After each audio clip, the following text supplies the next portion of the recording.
নমস্কাৰ, আজি আমি বনাম গাহৰিৰ মাংস। তো ইফালে 1.5 কেজি আছে এটা গাহৰিৰ মাংস।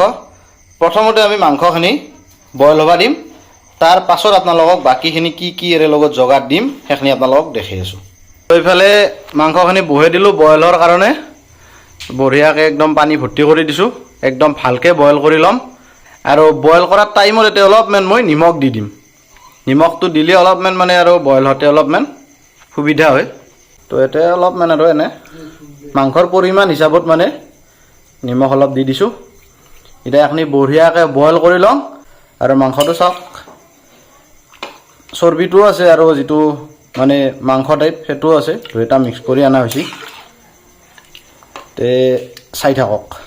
প্ৰায় আধা ঘণ্টামান সময় আমি বইল কৰিলোঁ, বঢ়িয়াকৈ সিজি গৈছে মাংস। সেই চালোঁ এইটা এখনি নামে মেইন ৰেচিপিটোৰ ফালে আমি আগবাঢ়োঁ। মানে আমাৰ মাংসৰ পিছে অলপ সৰু সৰুকৈ অনা হৈছে, তো সেইকাৰণে সিজোতে বেছি টাইম নালাগিল, বঢ়িয়াকৈ সিজি গৈছে। তো গাহৰিৰ মাংস বানৰ কাৰণে আমাৰ জগাৰ এইখিনিয়ে।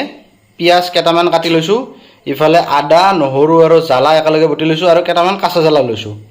এইখিনিয়ে দিয়া হ'ব, আৰু অলপমান জিৰাৰ গুড়া দিম, বাছ এইখিনি দিয়ে আজি বানাম। তো এইফালে আমাৰ কেৰাহী গৰম হৈ গ'ল।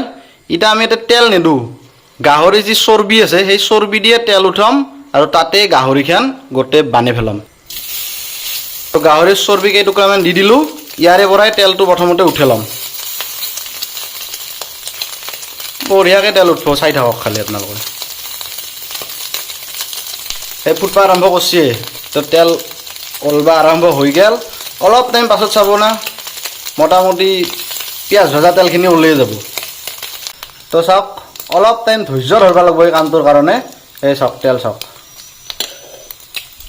ওলাই গ'ল বঢ়িয়াকৈ। এতিয়া এই কৈগুটটা উঠাই থৈ এতিয়া পিঁয়াজখিনি দি দিম। তো এতিয়া পিঁয়াজখিনি দি দিম প্ৰথমতে।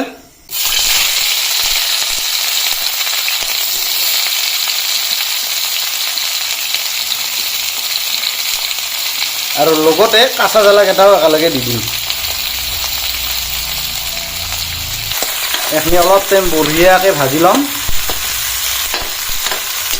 তো পিঁয়াজ আৰু জ্বালাখিনি বঢ়িয়াকৈ ভাজি ল'লোঁ। এতিয়া ইয়াতে ডাইৰেক্ট মাংসখিনি ঢালি দিম, বইল কৰি থোৱা মাংসখিনি।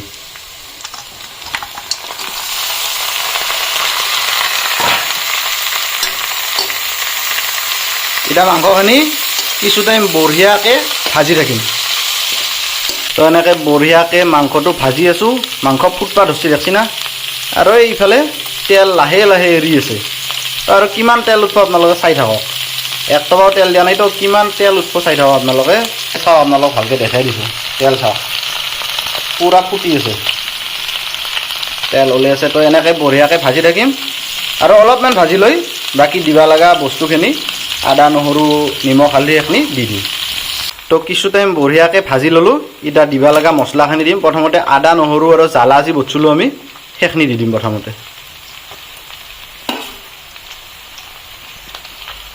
তো আদা নহৰুখিনি মাংসৰ লগত অলপমান বঢ়িয়াকৈ ভাজি ল'ম প্ৰথমতে। এতিয়া আমি এটা হালধিখিনি দি দিম। মাংস আমাৰ 1.5 কিলো, অলপমান লাগিব হালধি, এই হিচাপত দিছোঁ হালধিটো। নিমখটো আৰু সোৱাদ অনুসৰি, পাছত যদি চাকি চাই লগা হেন ৰং অলপ দিব লাগিব আৰু।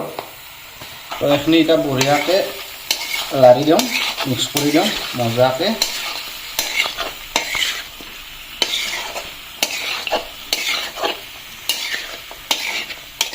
এতিয়া অলপমান এতিয়া পানী দিম, বেছি নহয় অলপমান।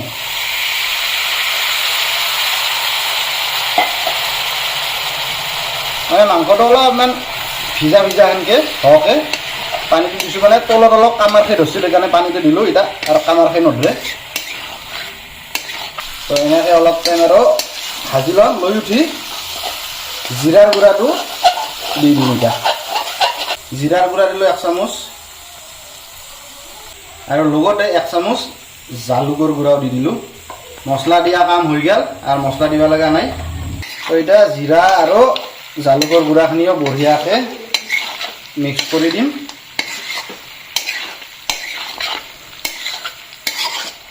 মাংসটো কৰকৰীয়াকৈ ভাজি নল'ব, অলপমান মাজতে পানী দি দিব, যাতে ভিজা ভিজা হৈ থাকে মাংস। এতিয়া মছলাটো ধুনীয়াকৈ সোমাই যাব বঢ়িয়াকৈ প্ৰত্যেকটো পিছতে। তো মছলাখিনি দি কিনে বঢ়িয়াকৈ কিছু টাইম ভাজলোঁ।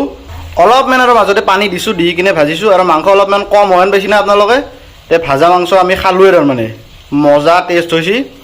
এতিয়া অলপ পানী দিম, পানী দি পেলাই অলপমান জৈ ৰবা দিম। জৈ ৰবা দিলে আমাৰ নামাব পৰা হৈ গ'ল মাংস। এবাৰ চাই লওকচোন ওচৰৰ পৰা, এনেহেন হৈছে তাৰমানে বস্তুটো। পানীখিনি আমি দি দিলোঁ। তো হ'ব, এইখিনি পানী দিলে আমাৰ হৈ যাব তাৰমানে আমাৰ কাৰণে। তে পানীখিনি দি দিলোঁ। এতিয়া বঢ়িয়াকৈ উতাল আহিবা দিম একবাৰ। এক উতাল অহাৰ পাছত আমি মাংস নামে দিম। বঢ়িয়াকৈ একদম ভক ভইকা উতাল আহি গ'ল। আঞ্জা এটা নামে উঠি বঢ়িয়াকৈ ওপৰত ধইনাৰ পাত ছিটাই দিম। তে নুমে ল'লোঁ। এতিয়া বঢ়িয়াকৈ ধইনাৰ পাতখিনি ছিটাই দিম ওপৰত।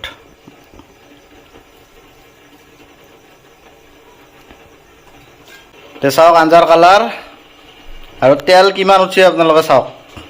এক টকাও তেল নাথাকে কিমান তেল উঠছি।